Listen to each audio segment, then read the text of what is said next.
আলী কারামাল্লাহু ওয়াজহার পায়ের ভিতরে এক যুদ্ধে তীর ঢুকে গেল। এই তীর টেনে বের করা যায়, তীর টান দিলে উনি চিৎকার করেন, জখম হয়েছে অনেক ভিতরে। বিশ্বনবী বললেন, আরে না বিসসালা ইয়া বেলাল, আপনি বিসসালা, বেলাল আযান দাও, নামাজ শুরু করুন। নামাজ শুরুর আগে আরেক সাহাবীরে বললেন, আলী যখন জামাতের কাতারে দাঁড়াবে, তুমি নামাজে না দাঁড়িয়ে আলীর পায়ের সামনে যে ওই পায়ের তীরটা টান দিয়ে বের করবা। সুবহানাল্লাহ পড়েন।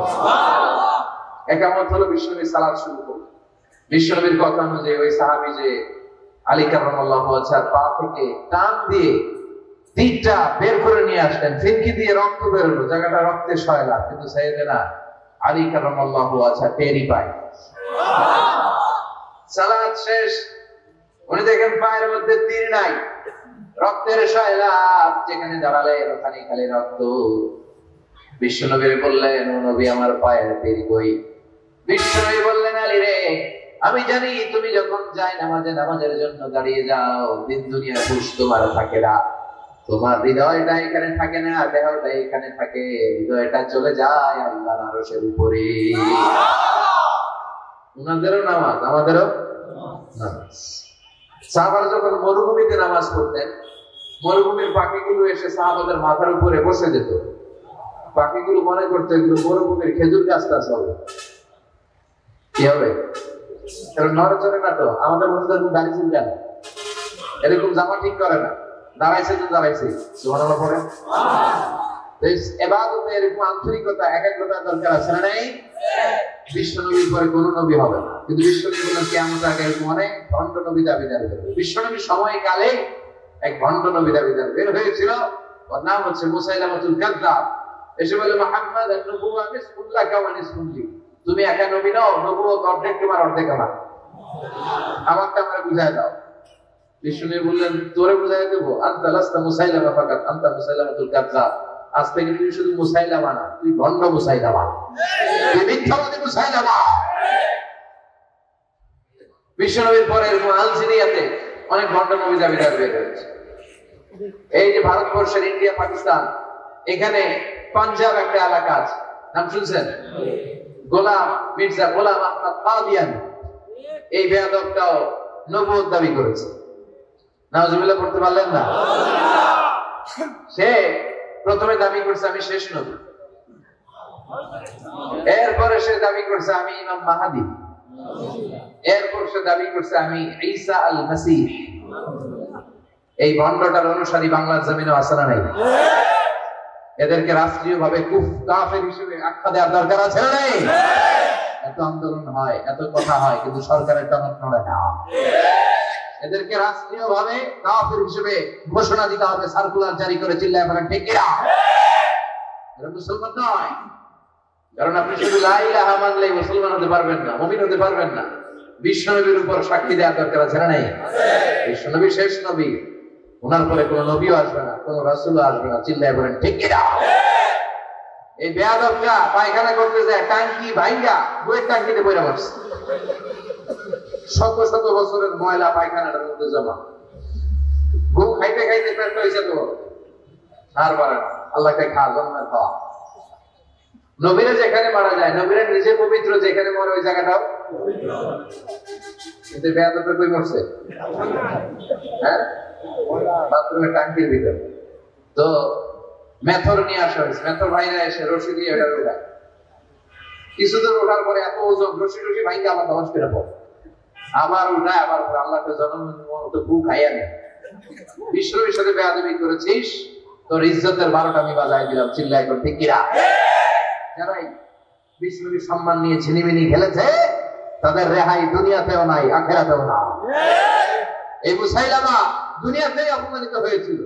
সে বিশ্বনবীকে নকল করত, কপি করত, বেয়াদবি করত, স্পট খাতা খাত। বিশ্বনবী কোন গাছের মধ্যে হাত লাগলে ওই গাছের ফলন বেড়ে যেত। সে বলতো আমি নবী, তারা একটা লোকেরা বলে তাহলে বিশ্বনবী মুহাম্মদের মতো তুমি আমাদের এলাকার গাছে হাত লাগাও। সে কোন গাছে হাত লাগালে ওই গাছের সব ফল মেরে যেত। বিশ্বনবী কোন লোনা পানির কোরআন, ওইটার বরকত আছে না নাই? বিশ্বনবীকে হারিস করতেন, খেজুর খেয়ে ওই লালা মিশ্রিত খেজুর বাচ্চার মুখে লাগিয়ে দিতেন, আর বাচ্চার মাথায় হাত বুলিয়ে দিতেন। বিশ্বনবীর হাত মদিনার যে সমস্ত নবজাতক বাচ্চাদের মাথায় লেগেছে, বাচ্চাদের মাথার চুল বড় করে দিয়েছে কে? সেও বিশ্ব নবীর মতো অ্যাক্টিং করত। তার কাছে নবজাতক বাচ্চা নিলে সেও তাহলিক করতো, তাহলিক করার সাথে সাথে বাচ্চা বমি শুরু করে দিত। আর মাথায় হাত লাগায় দিলে মাথার চুল বাড়াতো বড় কথা, আর জীবনে বাচ্চাগুলো টাক মাথা থাকতো। কি করতো?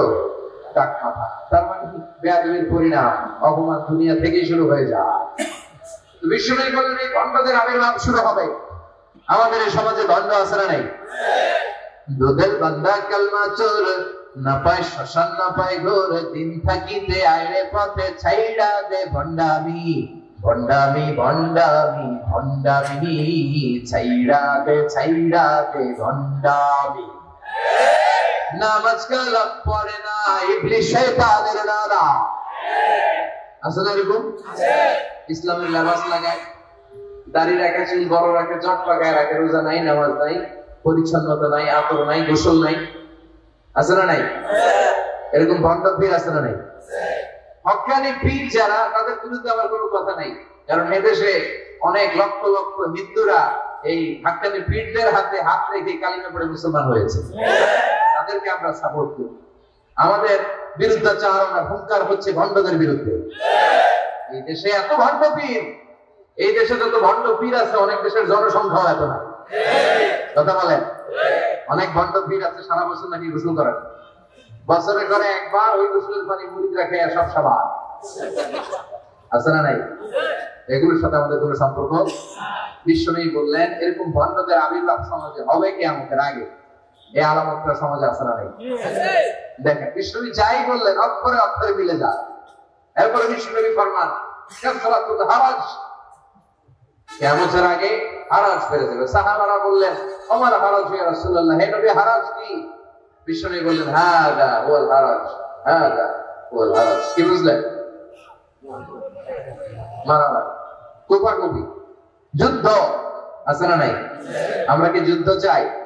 যুদ্ধ নয় আর যুদ্ধ নয়, নয় আর কোন তাজালা, সেই পৃথিবী আমাদের সকল মানুষের হোক নিরাপদ আবাস, সেই পৃথিবী আমাদের সকল মানুষের হোক নিরাপদ আবাস। We don't want to see anyone in the whole world. We don't want to see anyone in the whole world. ঠিক না? আমরা কোনো যুদ্ধ দেখতে চাই না, মারামারি দেখতে চাই না, অন্যায় হত্যাকাণ্ড বিচার বহির্ভূত কোন হত্যাকাণ্ড আমরা এদেশে দেখতে চাই না। বিষ্ণুই বললেন কিয়ামতের আগে এগুলো বেড়ে যাবে। বিষ্ণুই বললেন যে হত্যা করবে সে জানবে না কেন আমি হত্যা করলাম। এরকম হত্যা দেশে আছে না নাই? উপরের নির্দেশ, উপরের টেলিফোন, শুট করো, পোশাকি বাহিনী পিস্তল আছে, শুট করে দিল, কিন্তু কেন সে মারলো ওই সৈনিক জানে না। এরকম আছে না নাই? আবার যে নিহত হইলো সেও জেনে মরতে পারলো না যে আমি কেন বললাম। কথা কয়? আহা, এই বাংলার বিভিন্ন নদীতে, মাঠে ঘাটে হাত বাঁধা, পা বাঁধা, চোখ বাঁধা, বস্তাবন্দি করা লাশ পাওয়া যায় কি যায় না? এই দুনিয়ায় তারা বিচার পায় নাই, কিন্তু এগুলোর বিচার আছে না নাই? এগুলোর বিচার যদি না থাকতো, the worldly life will be a joke.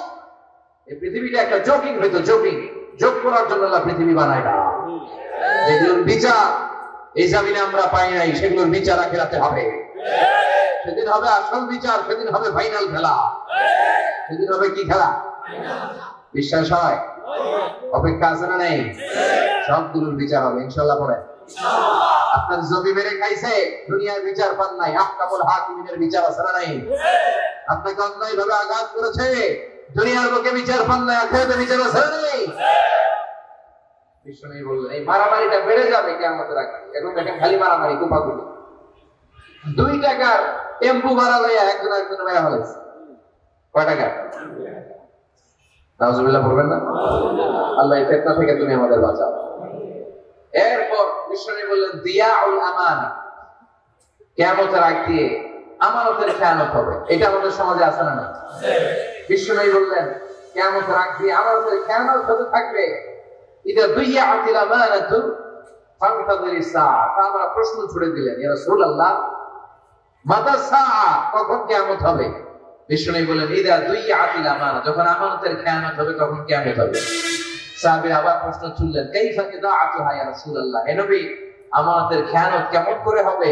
Vishnu বলেন ইদা উসিদাল আমরু ইলা গায়রি আহলিহি ফান্তাযিরিস সাআ, যে লোকটা যেই চেয়ারে বসার যোগ্য নয় তাকে যখন ওই চেয়ারে বসিয়ে দেওয়া হবে তখনই কিয়ামত হয়ে যাবে। এরকম আমাদের খেয়ানত তো বুঝারে নাই। ধরেন একজনকে আপনারা প্রধান বক্তা হিসেবে দাওয়াত দিলেন, জানে না কোরআন, জানে না হাদিস, জানে না বক্তৃতা, এটা কিয়ামতের আলামত না? এটা আমানতের খেয়ানত না? এই দেশে শিশু বক্তা আছে না নাই? কথা কন। এদিকে কি মনে হয়েছে, শিশু বক্তা হইলে ঠিক হবে, বিল্ডিং ভাঙ্গা, প্যান্ডেল খুললা, অবস্থা সারা, এত মানুষ, ও যে কি বলে ও নিজেও জানে না, কি যে জানে না ওইটাই জানে না। সবকিছুর একটা বয়স আছে, তোমাকে পড়াশোনা করতে হবে, তোমাকে ডিগ্রি অর্জন করতে হবে, তোমাকে জানতে হবে, তোমাকে বিশ্লেষণ করার, অ্যানালাইসিস করার ক্ষমতা রাখতে হবে। ছোট বাচ্চা যদি মুরব্বির মতো কথা বলে আমরা এটা বেয়াদব বলি, আপনারা ভয় করে কি বলেন? বেয়াদব। পাশে খতিব সাহেব হুজুর, এখানে হাফেজ সাহেব হুজুর, এখানে ইমাম সাহেব হুজুর, এখানে কামিল মাদ্রাসার প্রিন্সিপাল, এখানে জগৎ বিখ্যাত মুহাদ্দিস, আর সে বেয়াদবের মতো পায়ের উপর পা তুলে আঙ্গুল নাড়িয়ে নাড়িয়ে কথা বলে। এটা কিয়ামতের আলামত। এগুলো বন্ধ করেন, এগুলোর সাথে ইসলামের সম্পর্ক না। যারা কোরআনের কথা জানে, যারা আলেম, তাদেরকে দাওয়াত করেন, জ্ঞান গর্ভ আলোচনা করবে, আপনার জীবনকে উজালা করে দিবে কে? আল্লাহ। কিন্তু লোক জড়ো করার জন্য এগুলি কর। তাফসীর মাহফিলের ভিতরে এই সব খালি লোক দেখানো মানসিকতা, কে আসলে বেশি লোক হবে এটা দাওয়াত কর। মাহফিল হইলে এর লাগবে, ওরে লাগবে, এর লাগবে, আমল অবস্থা হালুয়া টাইট। 15,000 দাওয়াত ইনভাইটেশনের মধ্য থেকে 90টা প্রোগ্রাম রেখেছে এই বছর। 15,000। এটা কিয়ামতের আলামত না? সুবহানাল্লাহ। আর এটা কিয়ামতের আলামত কেন? আমার লাগবে কেন? আপনার এলাকায় মুহাদ্দিস নাই, আপনার এলাকায় মুফাসসির নাই, মিজানুর রহমান আজহারীকে লাগবে কেন? মিজানুর রহমান আজহারী যেখানে সুযোগ হবে 2-4 জায়গায় প্রোগ্রাম করবে। এখন তো ইউটিউবে সব দেখা যায় যে এত চ্যানেল, অনেক মাহফিলে এত শ্রোতাও নাই।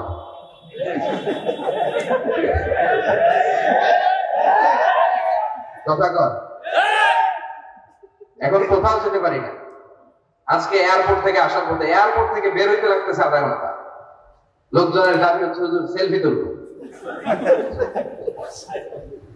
সেলফি তুলবো, তাও বিভিন্ন অঙ্গভঙ্গি করে, এরকম মুখ বাঁকা করে, এরকম হাত বাঁকা করে। আমি বললাম কি স্টাইল? তো এটা গ্যাংনম স্টাইল। আছে না নাই? তো এগুলো লৌকিকতা যেন না হয়, এটা তো দিনের দাওয়াতের একটা সেক্টর, একটা প্ল্যাটফর্ম। এখানে গুইগরের যিনি সবচেয়ে বড় খতিব সাহেব হুজুর, উনি আসলেই চলবে, বড় আলেম উনি আসলেই চলবে, পাবনা জেলার বড় আলেম পাবনায় কথা বলবে, আর অন্যান্য জেলার যদি সুযোগ হয়। কিন্তু এমন ভাবে এটাকে আমরা একটা আক্রমণাত্মক জায়গায় নিয়েছি, একটা ডেটের জন্য মানুষ সিআইপি ভিআইপি দিয়ে ট্রাই করে, এটা ঠিক না। এই টেন্ডেন্সি থেকে আমরা যদি বেরিয়ে আসি, আমরা আমাদের দরকার ইখলাস। কি দরকার? ইখলাসের বড় অভাব। আবার মাহফিলে গেলে আমাদেরকে অনেক ক্রাইটেরিয়া দেয়, বলে হুজুর আপনার কিন্তু আজকে কাঁপাইতে হবে। আমি আসছি কোরআন থেকে কথা বলতে গেলে কাঁপাকাঁপি হলে তো ভূমিকম্প হয়ে যাবে, কথা বলে। আবার বলে হুজুর আপনার কিন্তু আজকে জমাই দিয়ে যাইতে হবে। কি করতে হবে? জমাইতে হবে। তো এগুলোর সাথে ইখলাসের কোনো সম্পর্ক আছে? আবার বলে হুজুর কেউ যেন না ওঠে, আপনার কিন্তু ধরে রাখতে হবে, মানে আমনে করে সবাই ধরে রাখতে হবে, পাবেন তো থাকেন। এগুলোর সাথে হেদায়েতের কোনো সম্পর্ক নাই। এজন্যই তো সমাজে হেদায়েত নাই। মাহফিলের পরে মাহফিল হয়, ফজরের নামাজটা ঠিক মতো হয় না। হেদায়েত শূন্য, হেদায়েত নাই, ইখলাস নাই। কি উদ্দেশ্যে শুনতেছি এটা যখন খেয়াল করে আমল করতে পারি, এই টেন্ডেন্সিটা নাই। আসলে আমরা একটু থামি, স্টপ, থামেন, অনেক হয়েছে। আল্লাহ ইসলাম কি বলে, কি শিখাতে চায়, কি বোঝাতে চায়, ওইটা বোঝার চেষ্টা করেন, ওইভাবে মানার চেষ্টা করেন। কে কি বললো দেখার দরকার না, এত লোক জড়ো হওয়ার দরকার না।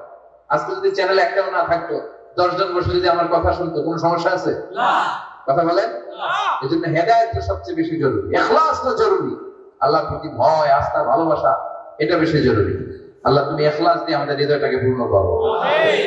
তাহলে এই যে লোক যে চেয়ারে বসার যোগ্য না, ওই লোক যদি ওই চেয়ারে বসে, কিয়ামতের আলামত আছে না নাই? চেয়ারম্যান হওয়ার যোগ্যতা যদি না থাকে, যদি চেয়ারম্যান হয়ে যায়, হ্যাঁ, সাইয়্যিদুল কওমি খাদিমুহুম, নেতা হবে তারা যারা মানুষকে খেদমত করবেন। খেদমত করার জন্য 1.5 কোটি টাকা খরচ করে চেয়ারম্যান ইলেকশন করে, 5 কোটি টাকা। এগুলো কেন? এই ট্রেডিশন দেশে আসলো কেন? উনি টাকা খরচ করবে কেন? ওনার চা খাওয়ানো আর সিগারেট খাওয়ানো রাখবে কেন? উনি তো আমাদের খাদেম হওয়ার জন্য আসছে। উনি জনপ্রতিনিধি হয়ে দাঁড়াবে, যাকে আপনারা পছন্দ করবেন ভোট দিবেন না। হাজার হাজার কোটি টাকা শোডাউন সব আছে না নাই? কিয়ামতের আলামত। মসজিদের সভাপতির সাথে মসজিদের কোনো সম্পর্ক নাই, আছে না নাই? সব সভাপতিকে আমি এক পাল্লায় মেপে দিচ্ছি, বেশিরভাগের এই অবস্থা। ভালো দু একজন আছে, আমি জেনারেলাইজ করছি। সভাপতি তো হবেন তিনি যার সাথে মসজিদের দরদ বেশি, মায়া বেশি, মসজিদে যায় বেশি, ঠিক না? এখন বছর একবার খুঁজে পাওয়া যায় উনি সভাপতি, উনি সেক্রেটারি, উনি ক্যাশিয়ার, আছে না নাই? তার মানে উনি এখানে বসার যোগ্য ছিল না, ওনার বসানো হয়েছে। যেই লোক যেই চেয়ারে বসার যোগ্য না, তারা যখন ওই চেয়ারে বসিয়ে দেওয়া হবে, বিষ্ণু বলেন তখনই কিয়ামত হয়ে যাবে। কিয়ামতের আমানতের খেয়ানত, এটা অনেক বড় বিষয়। আমার সম্পদ আছে, এই সম্পদটা আল্লাহর দেয়া, আমার কাছে আমানত। আমার শক্তি আছে, এই শক্তি আমানত। যুবক যারা আছে, তোমাদের যৌবনটা আল্লাহর দেয়া, তোমাদের কাছে সবচেয়ে বড় নিয়ামত এবং আমানত। তোমরা এখন চাইলে অনেক কিছু করতে পারো। তোমাদের একটা সদিচ্ছা তোমাদের এলাকাটারে জান্নাতি বানিয়ে দিতে পারে। তোমরা চাইলে সাগরের স্রোতকে বন্ধে দিতে পারো, বাতাসের গতিকে উল্টে দিতে পারো, তোমরা ইতিহাস রচনা করতে পারো। বিষ্ণুনবী যখন তোমাদের মধ্যে যুবক ছিল, তিনি হালাফুল ফুতুর যুব সংঘ করেছেন। গানের কনসার্ট করে নাই, যাত্রাপালা করে নাই, নাচানাচি করে নাই। উনি হাতে হাত রেখে বলেছেন, মক্কার মুখে কোনো টেন্ডারবাজি থাকবে না, মক্কার জমিনে কোনো চাঁদাবাজি থাকবে না, ধর্ষণ থাকবে না, মক্কার জমিনে কোনো দুর্নীতি চলবে না। যুবকদেরকে নিয়ে উনি এই কাজগুলো করেছেন। এখন একটার পর একটা আমানত আমরা খেয়ানত করে চলি। আমার সম্পদ আমার আমানত, আমার ছেলে মেয়ে আমার আমানত। আমার ছেলে কার সাথে মিশে, ও ডিশের কোন চ্যানেল দেখে, ও ইউটিউবে কোন সাইট ব্রাউজ করে, এটার ব্যাপারে কিয়ামতের দিন আমার জিজ্ঞেস করবে কে? আল্লাহ। কারণ এটা আমানত। যিনি চেয়ারম্যান, পুরো ইউনিয়ন পরিষদ তার কাঁধে আমানত। যিনি এমপি, ওনার এলাকায় কি ঘটে না ঘটে এটা খোঁজ খবর নেওয়া তার আমানত। মেম্বার অফ দ্য পার্লামেন্ট যিনি আছেন এই এলাকার, তার এলাকায় যদি ইয়াবার আড্ডা বসে, গাঞ্জার আসর বসে, এটা তার দায় ভার তিনি এড়াতে পারেন না। তার এলাকায় ধর্ষণ হলে এটার দায় ভার তিনি এড়াতে পারেন না। এটা তো আমানত। যিনি মন্ত্রী, পুরো মন্ত্রণালয় এটা তার কাঁধে আমানত। যিনি মাননীয় প্রধানমন্ত্রী, আমার 56,000 বর্গ মাইলের প্রতিটা ইঞ্চি মাটি তার হাতে আমানত। অনেক বড় বিষয়। আর মুমিনের বৈশিষ্ট্য হচ্ছে ওয়াল্লাযীনা হুম লিআমানাতিহিম ওয়া আহদিহিম রাউন। যারা বিশ্বাসী, তারা কথা দিয়ে কথা রাখে আর আমানতের খেয়ানত করে। এজন্য আমানত পূর্ণ করতে রাজি আছেন? যেখানে আমানত নষ্ট হবে সেখানে কিয়ামতের ভয় আছে না? দেখেন বিশ্বনবী কত চমৎকার করে দার্শনিকের মতো বলে গেলেন, যাই বলে গেলেন তার পুরোটাই সমাজের সাথে মিলে যায়। আমরা যেন আমানতের খেয়ানতকারী না হই, আমরা যেন আমানতকে সংরক্ষণ করতে পারি। আল্লাহ তুমি তৌফিক দাও। আমিন। এরপর বিশ্বনবী বললেন, তাজাউল ফিল বুনিয়ান, কিয়ামতের আগে বড় বড় টাওয়ার বানানোর প্রতিযোগিতা শুরু হয়ে যাবে। আছে না নাই? আজকে নারায়ণগঞ্জে ঢুকে, এটা যে নারায়ণগঞ্জ, এটা আমি চিনতেই পারতেছি না। এত সুন্দর হাইওয়ে, এত বিল্ডিং, বিশাল বিশাল টাওয়ার, আগে ছিল এগুলো? কথা বলেন। আরব বিশ্বে দেখবেন বুর্জ আল খলিফা, জমজম টাওয়ার, এই টাওয়ার, ওই টাওয়ার, একটার পর একটা টাওয়ার। বিশ্বনবী বললেন, কাবার পাশে যে পাহাড় গুলো আছে, শুনতেছেন? মনোযোগ আছে? কষ্ট হচ্ছে না তো? কাবার পাশে যে পাহাড় গুলো আছে, কাবার পাশে টাওয়ারের উচ্চতা যদি পাহাড়ের চেয়ে উঁচু হয়ে যায়, ফাআলাম ফাইনাল আমরা কদ আযাল্লা, জেনে রাখো কিয়ামত বেশি দূরে নাই, কিয়ামতের ছায়া তোমার উপরে ছায়া দিচ্ছে। এখন মক্কা শহরের পাহাড়ের চেয়ে হাইট বেশি এরকম বিল্ডিং আছে না নাই? আমার ঘরের পাশেই তো একটা আছে, জমজম টাওয়ার, 120 তলা উঁচু। দিবাকর ক্লক টাওয়ার 120 তলা, বিশাল বড় ঘড়ি লাগায়, এগুলো সব কিয়ামতের আলামত। ওর 5 তলা, আমার লাগবে 10 তলা। ওর 2টা গাড়ি আছে, আমার লাগবে 4টা গাড়ি। ও তো হাত করে, আমারও তো করতে হবে, ওই টেনশন নাই। ওর মেয়ে হেজাব করে, আমার মেয়েটারও হেজাব পড়াবো, ওই চিন্তা নাই। ওর ছেলে নামাজে যায়, আমার গাঞ্জা খদ্দারও নামাজে বানাবে, এই টেনশন করে না। খালি সম্পদ কেমনে বাড়াবো, দুনিয়াবি চিন্তা। এই পৃথিবীটা একটা ধোঁকা। দুই ঘরের ভাইরা, এই পৃথিবীটা একটা ধোঁকা। একটু থামেন, sit down and think about that. মৃত্যু সম্পর্কে ভাবেন। The most certain thing in our life is death. আমাদের জীবনের সবচেয়ে সুনির্দিষ্ট নিশ্চিত বিষয়টা হচ্ছে মরণ। মরা লাগবে, চলে যেতে হবে, ঠিক কিনা?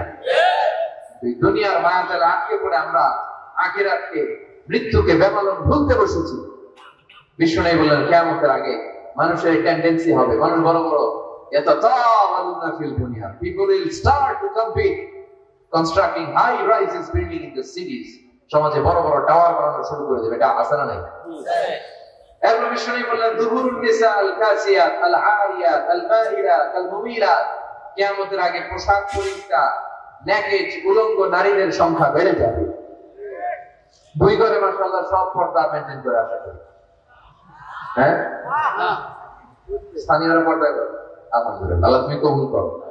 কিন্তু গোটা বাংলাদেশের দৃশ্য কি দুই ঘরের মতো না, ভয়ঙ্কর। বিষ্ণু বললেন কাসিয়াত আল আরিয়াত আল মাইলাত আল মুমিলাত, পোশাক পরিহিতা উলঙ্গিনী, মানে বোরকাও পরবে, বোরকাওয়ালি, তিনি বোরকা পরেন কিন্তু টাইট ফিটিং বোরকা, আছে না নাই? তো এতে আপনি, আমার মায়েরা, আমার বোনেরা, আমি আপনাদেরকে সবসময় সম্মান দিয়ে কথা বলার চেষ্টা করি, একটু বোঝেন। এই যে আপনি টাইট ফিটিং এর বোরকাটা পরলেন, এতে লাভটা হলো কি? আপনার দেহের উঁচু নিচু ভাঁজ টের পাওয়া যায়, আপনার সৌন্দর্য প্রকাশ পেয়ে যায়। হেজাব আল্লাহ এমনি এমনি দেয় নাই, যার সম্মান বেশি ওটার প্যাকেট বেশি। কথা কয় ডায়মন্ডের আংটি ওই রাস্তার মধ্যে বিক্রি করে না, স্বর্ণের আংটি ওইটা স্পেশাল মার্কেটে বিক্রি করে। কোন মার্কেটের সামনে পুলিশ রাইফেল নিয়ে দাঁড়ায় থাকে না, কিন্তু স্বর্ণ মার্কেটের সামনে রাইফেল আছে না, ভিতরে স্পেশাল সিকিউরিটি আছে না নাই, গ্লাস ফিটিং করা, ওইখানে সিকিউরিটি আলাদা স্পেশাল লকার আছে না নাই? কারণ এটার দাম বেশি, তাই এটার পর্দা বেশি, প্যাকেট বেশি। সুবহানাল্লাহ পড়া।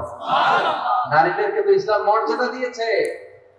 বিষ্ণু বলেছেন দুনিয়া কুল্লুহা মাতা ওয়া খায়রু মাতা'আদ দুনিয়া আল মারআতুস সালিহা, দুনিয়ার সব হলো সম্পদ, আর এই সব সম্পদের মধ্যে সবচেয়ে দামি সম্পদ হচ্ছে নেককার নারী। সুবহানাল্লাহ। এদের পেটগুলো খনি। এই নেককার নারীগুলো যদি হিজাব মেইনটেইন করে, এই পেটগুলো থেকে আল্লাহ বের হবে, নাজমুস সাকিব বের হবে, কারি আহমদ বিন ইউসুফ আল আনসারী বের হবে, বড় বড় মুফাসসির কোরআন বের হবে। আর যদি হিজাব না করে, জি বাংলা স্টার জলসা নিয়ে মশগুল হয়ে থাকে, হ্যাঁ টেন্ডারবাজ, চাঁদাবাজ, ডাকাত, এগুলো করবে। ওজনে কম দিবে, খাদ্যে ভেজাল দিবে, মাছে ফরমালিন দিবে, গান্দার টাকার জন্য লাথি মেরে মারে ঘর থেকে বের করে দিবে। এজন্য নারীরা, আমার বোনেরা, আপনারা অনেক সম্মানিতা, নিজেদের সম্মান সম্পর্কে সচেতন হন। এই হিজাব আপনার অধিকার, এই হিজাব নারীর অহংকার, হিজাব নারীর আভিজাত্যের প্রতীক, হিজাব নারীর রুচির প্রতীক। আপনার রুচিটা কেমন আপনার পোশাক দেখে বোঝা যায়। কথা কন, যে মেয়েটা হিপ হপ স্টাইলে চলাফেরা করে, গ্যাংনাম স্টাইলে, এই মেয়েটারে ইফতিজিং করার সুযোগ আছে না নাই?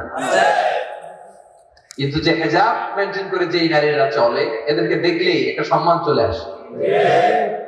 কি ভুল বললাম? একটা সম্মান আসে না? আপনাদের সম্মানটা আপনারা রাখবেন। বিষ্ণু বললেন দুহুরুন নিসাল কাসিয়াতুল আরিয়াতুল মাইলাতুল মুমিনাত, কিয়ামতের আগে পোশাক পরিহিতা উলঙ্গিনী নারী বের হবে।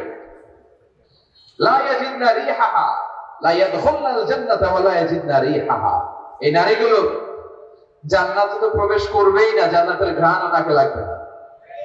ওয়া ইন্না রিহাহা তুজাদু মিন মাসিরাতি 500 সানা, আর জান্নাতের ঘ্রাণ 500 বছর দূরের রাস্তা থেকে টের পাওয়া যায়। খেয়াল করে বুঝেন, এখান থেকে জান্নাতে পৌঁছতে আরো 500 বছরের রাস্তা। কয় বছরের? এত দূরে থাকতে জান্নাতের সুবাতাস আপনার নাকে থাকতে লাগে। সুবহানাল্লাহ বলবেন না? এই নারীগুলো জান্নাতে যাবে না, জান্নাতের ঘ্রাণও পাবে না। এজন্য বাবা যারা এসেছেন সচেতন হন। আপনার মেয়ে চাইলেই যে কোনো ড্রেস আপনি তাকে কিনে দিতে পারেন। মায়েরা যারা আমার কথা শুনছেন, আপনার মেয়ে আবদার করবে, সে তো ছোট, সে কি বুঝে? কিন্তু দেখবেন অনেক বিয়ের অনুষ্ঠানে আমি দেখেছি, মায়ের বয়স হচ্ছে 60, মায়ের হাত মোজা, পা মোজা, বোরকা লাগাইছে 2টা, পাশে ষোড়শী, অষ্টাদশী, তন্নি, সুন্দরী, সুস্নিগ্ধা এক মেয়ে, বয়স মাত্র 18, ওর বুকে ওড়না নাই, ওটা গলায় শোভা পাচ্ছে। এই 60 বছরের পুরো মহিলার দিকে কেউ তাকাবে? ওনার তো ডেট এক্সপায়ার্ড, ডেট এক্সপায়ার্ড। সৌন্দর্য যা ছিল সব শেষ, তার দিকে তাকাবে না। তার উঠতি বয়সের তরুণ মেয়েটার দিকে অনেকে তাকাবে, কারণ এটা জেনেটিক্যাল একটা ইস্যু। একটা পুরুষ একটা নারীর দিকে জেনেটিক্যালি আকৃষ্ট হবে, এটাই স্বাভাবিক, ঠিক কিনা? এই জন্য আপনার হাত মোজা পা মোজা আপনার দরকার ছিল না, আপনি পাতলা কাপড় পরলেও সমস্যা নেই। কথা কয়, হাত মোজা পা মোজা দরকার ছিল আপনার যুবতী মেয়েটার হাতে, যুবতী মেয়েটার পায়ে। এই জন্য আপনারা আপনাদের সম্মানকে বুঝবেন। যারা নারী স্বাধীনতার কথা বলে, নারী আন্দোলনের কথা বলে, এরা নারীদেরকে ঠকায়, এরা নারীদেরকে বিজ্ঞাপনের বিল বোর্ডে নগ্ন করে উপস্থাপন করে। রাস্তা দিয়ে হাঁটি, চোখ খুলতে পারি না। আমার মায়েরা, এরা আমার দেশের মেয়ে, এরা এই 56,000 বর্গ মাইলের মেয়ে। এই মেয়েগুলোকে উলঙ্গ ভাবে হাত নেকেট করে এই সিনেমা হল গুলোর পোস্টার গুলো যে দেওয়া হয়েছে, এতে সম্মান বেড়েছে না কমেছে? ওদিকে চোখ তুলে তাকানো যায়? এই জন্য নারী স্বাধীনতার কথা যারা বলে, এদের কথায় ফাঁদে পা দিবেন না। এরা আপনাদের সম্মান বাড়াতে চায় না, এরা আপনাদেরকে বিল বোর্ডে উঠাতে চায়, আপনাদেরকে উলঙ্গ করে রূপালী পর্দায় উঠাতে চায়, টিভির পর্দায় আপনাদেরকে নেকেট করে উপস্থাপন করতে চায়। এদের ফলেই নারীরা বেশি নির্যাতিত হয়, এদের কাজের মেয়েরাই বেশি নির্যাতিত, আর সুযোগ পেলে এরা ধর্ষণে সেঞ্চুরি করতে দেরি করে না। এই জন্য নারীদেরকে সম্মান দিয়েছে ইসলাম। আমার বোনেরা, আমাদের সম্মান যেন আমরা রাখতে পারি। আল্লাহ তুমি বোঝার তৌফিক দান করুন। এরপরে বিষ্ণু বললেন, ইতাআতুল যাওজা ওয়া উকুকুল উম। কিয়ামতের আগে বিয়ে করার পরে ছেলেগুলো মাকে ভুলে গিয়ে স্ত্রীর পেছনে পেছনে দৌড়াবে, স্ত্রীর আনুগত্য করবে। এরকম নমুনা আছে না নাই? বই ঘরে আছে? হ্যাঁ, কিছু কিছু মুরব্বী অনেক পজিটিভ, মাশাআল্লাহ। সবকিছু ইউনিক, কিছু কিছু অথবা নাই। এদিক থেকে আওয়াজ আসতেছে আছে, হয়তো কিছু কিছু আছে, কিছু কিছু নাই। জেনারেলাইজ করা ঠিক হবে। এই জন্য মাকে ভুলে যাওয়া যাবে না। মায়ের দোয়া বড় দোয়া, মায়ের দোয়া সবার আগে কবুল। বুলেট মারলে বুলেট মিস হয়, মায়ের দোয়া মিস হয়? খবরদার। স্ত্রী চলে গেলে নতুন স্ত্রী পাওয়া যায়, মা মরে গেলে মা পাওয়া যায়? তাই বলে আমি বলছি না আপনার স্ত্রীকে ডিভোর্স দেন না, বুঝান, মাকেও বুঝান, স্ত্রীকেও বুঝান, বুঝানোর চেষ্টা করেন। সমাজের এখন সবচেয়ে বড় সমস্যাটা হচ্ছে শাশুড়িরা চায় আমি ডমিনেট করব, আমার এতদিনের পড়া সংসার। বউ এসে কয় না আমি আইছি মাগার আমি সব খায় হলাম, আছে না নাই? এই যে সবাই ডমিনেট করতে চাই, এটা সমস্যা। সমাধানটা কি? সমাধানটা হচ্ছে আমাদের শাশুড়ি যারা আছে সমাজের, তাদের উচিত বৌমাটারে নিজের মেয়ের মতো মনে করা। নিজের মেয়েরা যেখানে বিয়ে দিছে ওইখানে কিন্তু খুব খোঁজ নেয়, মা তোর কি অবস্থা, তোর কষ্ট হইলো কিনা, ইত্যাদি ইত্যাদি। কিন্তু ছেলের বউ করে যারা আনছে এরা দিয়ে ইচ্ছা মতো কাজ করা, এরকম টাকা আছে না নাই? ডাবল স্ট্যান্ডার্ড, এটা ঠিক না। আর বৌমা যারা আছেন, ঘরের বৌমা, এরা শাশুড়িকে একটু মায়ের মতো মনে করেন না, কারণ একদিন আপনিও শাশুড়ি হতে চলেছেন, একদিন আপনিও শাশুড়ি হবেন। রং ধরা যৌবন জং ধরে শেষ, আপনারও ছেলে হবে, এই ছেলের বিয়ে করাতে হবে, এই ছেলের বউ এসে আপনার ঘরে তাই করবে আপনি আপনার শাশুড়ির সাথে যা যা করেছেন। ছোট্ট হিসাবটা বুঝতে চায় না। শাশুড়ির উচিত বৌমাকে নিজের নিজের মেয়ের মতো করে আদর করা, যত্ন করা। বৌমাদের উচিত শাশুড়িকে মায়ের মতো সেবা করা। এই মিউচুয়াল আন্ডারস্ট্যান্ডিংটা থাকলে কোনো ঘরে আর ঝগড়া হবে না। শাশুড়ি বৌমা আল্লাহ সবাই কবুল করুন। আমিন। তো কিয়ামতের আগে মারে ভুলে যাবে, মাকে ভুলে গিয়ে স্ত্রীর পেছনে পেছনে দৌড়াবে। খবরদার, খবরদার। আপনি নামাজি হতে পারেন, মুসল্লি হতে পারেন, হাজী সাহেব হতে পারেন, কিন্তু মা যদি বদদোয়া দেয় আপনার সব শেষ, দুনিয়াও শেষ, আখিরাতও শেষ। মায়ের মর্যাদা বাবার চেয়ে দিন গুণ বেশি। হামালাত উম্মুহু, কারণ বাবা পেটে ধরে নাই, পেটে ধরছে কে? মা। ওয়াহানান আলা ওয়াহান, 8 মাস 10 মাস এই বোঝাটা বাবা বহন করে নাই, করলো কে? মা। ফিসালুহু ফি আমাইন, 2 বছর বাবা দুধ খাওয়ায়, দুধ খাওয়ালো কে? মা। মায়ের এক ধার দুধের দাম কাটিয়া গায়ের জাম, বাপস বানাইলেও ঋণের শোধ হবে না। এমন দরদি ভাবে কেউ হবে না আমার মা গো, ঠিক কিনা? লাউ কথা আপনার জিলদাক, আপনার গায়ের চামড়া কেটে যদি মায়ের পায়ের জুতা বানিয়ে দেন, কি বানিয়ে দেন? কি দিয়ে? গায়ের চামড়া দিয়ে। এই যে 2 বছর যে দুধ খাইলাম, এই দুধের এক ঢোক দুধের সুদটাও আদায় হবে না। যেন খবরদার, মাকে যেন আমরা ভুলে না যাই। মা দোয়া করতে দেরি, ওই দোয়া কবুল হতে। আমরা ছোটবেলায় যে কত কষ্ট দিয়েছি, সবচেয়ে বেশি কষ্ট যখন দিয়েছি মাকে, ওই স্মৃতিগুলো আমাদের মনে পড়ে না। আপনার বয়স যখন 1 বছর, আপনি স্মৃতি হাতরে এতদূর যেতে পারবেন? 1 বছর বয়সে কি কি কষ্ট দিয়েছিলেন মনে আছে? মানুষের বয়স যখন 2, 3, 4 হয়, 4-5 বছর বয়সে, তখন তার কথাগুলো খেয়াল থাকে। কিন্তু সবচেয়ে কষ্ট কিন্তু মাকে বাবাকে আমরা দিয়েছিলাম যখন আমাদের বয়স 1-2 বছর ছিল।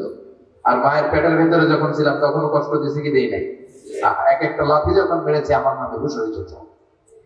আমাকে আপনাকে জন্ম দিতে যে আপনাদের মা কতটা কষ্ট করেছেন খেয়াল করে শুনুন। চিকিৎসা বিজ্ঞানীরা বলে একজন সুস্থ মানুষ 45 ইউনিট পেইন, মানে ব্যথা, একসাথে সহ্য করতে পারে। ব্যথার তীব্রতা, সিভিয়ারনেস যদি এর চেয়ে বেড়ে যায়, হয়তো লোকটা বেহুশ হয়ে যাবে, না হয় মরে যাবে। কিন্তু আমার আর আপনার মা আমাকে আর আপনাকে জন্ম দিতে যে ওই ডেলিভারি যখন দিয়েছিল, 57 প্লাস 57 ইউনিটেরও বেশি ব্যথা তিনি সহ্য করেছিলেন। যেটা কোন অ্যাক্সিডেন্টে আমাদের দেহে প্রত্যেকের 206টা হাড্ডি, কোন সড়ক দুর্ঘটনায় আপনাদের 20টা হাড্ডি একসাথে টাস টাস করে ভেঙে গেলে যত ব্যথা, তার চেয়েও বেশি ব্যথা। যেন খবরদার, খবরদার, মাকে যেন আমরা ভুলে না যাই। মায়ের দোয়া যেন নেই। কখনো যদি মায়ের সাথে বেয়াদবি করে থাকি, আমরা যেন মাফ চেয়ে নিই। রাজি আছি তো যুবকেরা? রাজি আছি সবাই? আমরা সবাই মায়ের দোয়া নিব। মায়ের দোয়া ছাড়া কেউ জীবনে সফল হতে পারে? মা যার চলে গেছে তারা জানে মা না থাকার কি জ্বালা। হ্যাঁ, মার কথা মনে পড়ে না? যখন রাত্রি নিঝুম, এই চোখে ঘুম, একলা শূন্য ঘরে, তোমায় মনে পড়ে মাগো, তোমায় মনে পড়ে, জানি তোমার দোয়া পেলে উঠব সকল বাধা ঠেলে, তোমার দোয়া সকল কাজে ঝরছে মাথায় পড়ে, তোমায় মনে পড়ে মাগো, তোমায় মনে পড়ে, যখন রাত্রি নিঝুম, এই চোখে ঘুম, একলা শূন্য ঘরে, তোমায় মনে পড়ে মাগো, তোমায় মনে পড়ে। ঠিকিরা? আমরা যারা মা হারা, বাবা হারা, আল্লাহ আমরা কামনা করি আল্লাহ আমাদের বাবা মাকে তাদের কবরগুলোর তুমি জান্নাতের টুকরা বানিয়ে দাও। তো বিশ্বনবী যেটা বললেন এটাও আমাদের সমাজে পাওয়া যাচ্ছে, ঠিক না? এরপর বিশ্বনবী বললেন যুখরুফাতুল মাসাজিদ ওয়া তাবাহি বিহা, কিয়ামতের আগে মসজিদ নিয়ে অহংকার শুরু হয়ে যাবে। মসজিদ নিয়ে দলাদলি, ভুই করে মাশাআল্লাহ এগুলো নাই। ওই মসজিদ টাইলসের মসজিদে আমরা এসি লাগাবো, ওইটাতে 3 তলা করছে আমরা 5 তলা করবো, ডিজাইন করবো এগুলা, কিন্তু আমরাও যে নামাজ পড়বো এই চিন্তা নেই। কথা কম। মসজিদের সৌন্দর্য হচ্ছে মুসল্লি দিয়ে, কি দিয়ে? কিন্তু আমাদের মসজিদ গুলো মুসল্লি শুনে ফজরের সালাতে বেহাল দশা, কথা বলে, জোহরের সালাতে বেহাল দশা, আসরের বেহাল দশা, মাগরিবে একটু বাড়ায় আসা আবার বেহাল দশা, কথা বলে। এজন্য মসজিদে গিয়ে সালাত করতে হবে। মসজিদ নিয়ে বাড়াবাড়ি করা যাবে, দলাদলি করা যাবে না। মসজিদকে আমরা এত ডিজাইন করি, এটাও নিষেধ। মসজিদের সামনের দেয়ালে ঘড়ি টড়ি, লাইটিং ফাইটিং এগুলো যত কম দেয়া যায়, তাহলে দৃষ্টিটা ওইদিকে যাবে। লাইট টাইট সবকিছু পেছনে হবে, যার ঘড়ি দেখা দরকার পেছন থেকে দেখে নেবে, সামনের জায়গাটা হবে ফ্রেশ। কিন্তু এরকম মসজিদ বাংলাদেশে খুঁজেই পাওয়া যায়, কথা বলেন। বিশ্বনবীর মসজিদ ছিল, বুখারীর বর্ণনা, ওয়াকানা সাকফুল মসজিদে জারিদুন নাখাল, বিশ্বনবীর মসজিদে নববীর ছাদ ছিল খেজুর পাতা দিয়ে তৈরি, ডালা দিয়ে তৈরি ছাদ। আর মসজিদে নববীর ফ্লোর ছিল বালুর ফ্লোর, বৃষ্টি হলে কাদামাটি হয়ে যেত। বিশ্বনবীর সাহাবীরা বর্ণনা করেন, রাআইতু রাসূলুল্লাহ সাল্লাল্লাহু আলাইহি ওয়াসাল্লাম ইয়াসজুদু ফিল মা'i ওয়াত তিন, কাদামাটির উপরে বিশ্বনবী সিজদা দিচ্ছেন, নামাজ পড়ছেন। সালাম ফিরিয়ে বিশ্বনবী যখন সাহাবীদের দিকে মুখ ফিরিয়ে বসে তাসবিহ পড়তেন, বিশ্বনবীর কপাল মোবারকে আমরা কাদা আর মাটি দেখতে পেয়েছি। তা আমাদের মসজিদে খালি টাইলস, তোরা ঢাকায় টাইলস, আমরা উজবেকিস্তান থেকে টাইলস নিয়ে আসি, আছে না নাই? এজন্য মসজিদ দিয়ে যেন আমরা দলাদলি না করি, মসজিদটার জন্য হেদায়েতের মার্কাজ বানায়। রাজি আছেন তো? বাচ্চাদেরকে মসজিদে যেতে দিবেন, আমি সব জায়গায় বলি। অনেক মুরব্বীরা আছে বাচ্চাদেরকে মসজিদে ঢুকতে দিতে চায় না, আছে না নাই? বাচ্চা ঢুকাইলে রেগে যায়, রেগে যান কেন? ওর বয়স হলে আপনি মসজিদের দিকে আসার খান নাই, মসজিদের দিকে উল্টে পরে আসারও তো খান নাই। ও আসতে যাচ্ছে, আসতে দেন। বাচ্চারা মসজিদে আওয়াজ করবে, এতে কোনো সমস্যা নেই, বাচ্চারাই তো আওয়াজ করবে, আপনি করবেন? বাচ্চারা লাফালাফি করলে ভালো লাগে, 80 বছরের উপর আমার লাফ দিলে ভালো লাগবে? কথা কন, বিশ্রী দেখায়। বাচ্চারা লাফালাফি করবে। তুরস্কে বিভিন্ন মসজিদের দেয়ালে ফেস্টুনে ব্যানারে লেখা থাকে, নামাজ চলা অবস্থায়, জামাত চলা অবস্থায় যদি পিছনে বাচ্চাদের আওয়াজ চিল্লাপাল্লা শুনতে পাওয়া না যায়, তাহলে ভবিষ্যৎ প্রজন্ম নিয়ে তোমাদের চিন্তায় থাকা উচিত। পিছনে বাচ্চাদের আওয়াজ নাই, তার মানে আমার নাতি পুতি, আমার ছেলে মেয়েরা তো নামাজি হচ্ছে না। আর তারাবি নামাজ পড়তেছে, পিছনে চিল্লায় ফাটায় ফেলাইতেছে, তার মানে ইনশাআল্লাহ ভবিষ্যতে নাতি পুতিরা সবগুলো মুসল্লি হবে। কথা বলেন? বুঝায় দিবে, বাবার দুষ্টামি করিস না, কিছুক্ষণ থামবে আবার শুরু করবে। এটাই বাচ্চাদের সুন্দর, এটা বাচ্চারা করলেই মানায়। বাচ্চাদেরকে যেন আমরা মসজিদে নিয়ে যাই। রাজি আছেন তো? আল্লাহ বুঝার তৌফিক দান করো। বিশ্বনবী বললেন, ইয়াতাকারাবুল জামান তাতাকারাবুল আসওয়াত, কিয়ামতের আগে ইয়াতাকারাবুল জামান, সময়ের বরকত কমে যাবে। 1 বছর মনে হবে 1 মাস, 1 মাস মনে হবে 1 সপ্তাহ, 1 সপ্তাহকে মনে হবে 1 দিন। এই যে 4 বছর ধরে এখানে তাফসীর হয়, তাই না? কথা কন। গত বছর আসছিলেন কারা কারা? হাত তোলেন। আসছে তো কম না, ভালোই আসছিল, হাত নামা। যে গত বছর ওয়াজ শুনে গেলেন, এই বছর আবার আসলেন, আপনাদের কি মনে হয় যে 1 বছর চলে গেছে? মনে হয় যে অল্প কয়েক মাসের ব্যবধানে এই বছরটা ঘুরে যেন আবার চলে আসে, এরকম মনে হয় না? বরকত উঠে নিচ্ছে কে? কথা বলেন। এরপর খাবারের স্বাদ উঠে নিচ্ছে কে? আগে খাবারের যে স্বাদ ছিল এখন এটা আছে? আগে ইলিশ মাছ রান্না করলে যে ঘ্রাণ হতো, এখন এই ঘ্রাণ পাওয়া যায়? আগে শোল মাছের ঝোল রান্না করলে যে স্বাদ হতো, আগে চিংড়ি মাছ রান্না করলে যে স্বাদ লাগতো, এখন এই স্বাদ পাওয়া যায়? সব তুলে নিল কে? দেখেন বিশ্বনবী যা যা বললেন তার প্রমাণ সমাজে আছে না নাই? শুনতেছেন না? কষ্ট হচ্ছে? আর 2-1টা আলামত শুনবেন, শেষ করে দেই।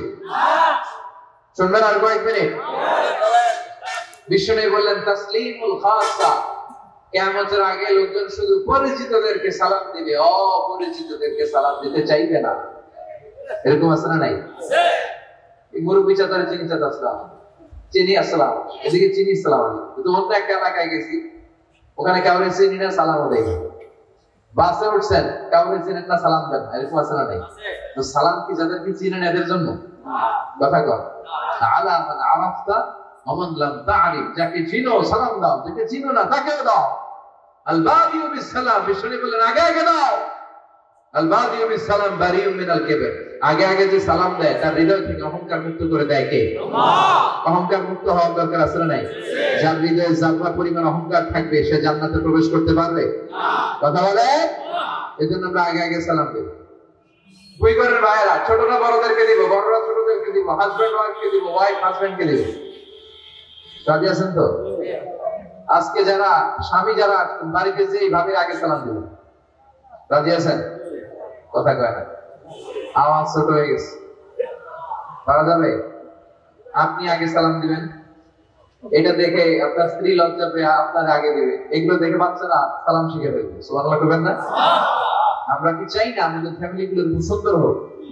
আমরা কি চাই না আমাদের ফ্যামিলি গুলো জান্নাতি হোক? এরপরে বিশ্বনবী বললেন, খুতাবুকুম তাবিলা সালাওয়াতুকুম কাসীরা, কিয়ামতের আগে খুতবাগুলো লম্বা হবে আর সালাতগুলো খাটো হয়ে যাবে। এই যে বক্তব্য লম্বা, নামাজ হয়ে যায় খাটো, আছে না নাই? হুজুর ওয়াজ করেন, ওয়াজ টেস্ট লাগে, নামাজ টেস্ট লাগে, আছে না নাই? এশার নামাজে পড়ে না, ফজর নামাজে পড়ে না, রাত 2টা পর্যন্ত ওয়াজ শুনে, আছে না নাই? এরকম করা যাবে? নামাজ কামাই করা যাবে। সবার আগে হবে নামাজের হিসাব। নামাজের হিসাব ঠিক তো আপনার পুরো আমল নামা ঠিক। নামাজে ভেজাল তো সব জায়গায় ভেজাল। প্রথম হিসেব নেওয়া হবে এই সালাতের, খবরদার। এরপরে বিশ্বনবী বললেন লা ইউকসামুল মিরাস আলা ওয়াজহিন সহিহ। বিশ্বনবীর হাদিস থেকে এরকম বর্ণনা পাওয়া যায়, এর মাফহুম হচ্ছে লা ইউকসামুল মিরাস আলা ওয়াজহিন সহিহ, সহিহ পদ্ধতিতে মিরাজ বণ্টিত হবে না। লিযাকারি মিসলু হাযিল উনসাইন, সব বাবাদেরকে আল্লাহ বললেন উত্তরাধিকারের বন্টন নীতি তুমি মেনে ছেলে মেয়েদের মধ্যে বন্টন করে দিবা। ছেলেরে দিবা যতদূর, মেয়েরে দিবা অর্ধেক। কার আইন? কথা বলে না, একটা কার? ছেলেরে যদি 2 লাখ দেন, মেয়েরে চিল্লায় বলেন, ছেলে 2 লাখ পেলে মেয়ে কয় লাখ? ছেলে 4টা বাড়ি পেলে মেয়ে কয়টা বাড়ি? অনেক বাবা আছে মেয়েরা কেন না, তোর বাইরে সব দিয়ে দিলাম, তোর লেগে দোয়া করে দিলাম। হাত তুলছেন, মেয়ের লেগে কি করে দেয়? আর বাইরে সব দিয়ে দেয়। এগুলো টাকা, এগুলো কি 2 ঘরে মাশাআল্লাহ এরকম টাকার নাই। দোয়া তো আপনি সবাইরই করুন। ছেলে যেটা প্রাপ্য দিয়ে দেন, মেয়ে যেটা প্রাপ্য দিয়ে দেন, তারপরে হাত তুলে দোয়াও করে দেন। কথা বলেন। অনেক মা আছে ছেলেরে বেশি খাওয়ায়, মেয়েরে কম খাওয়ায়, আছে না নাই? ছেলের পাতে মুরগির রান, মাইয়ার পাতে মুরগির ঠ্যাং, আছে না নাই? দেখবেন ওই মা বাবার হয়তো অনেক সময় শেষ কালটা ছেলের বাড়িতে কাটে না, কাটে মেয়ের বাড়িতে, আছে না নাই? কারণ প্রকৃতির একটা মায়ের আছে না নাই?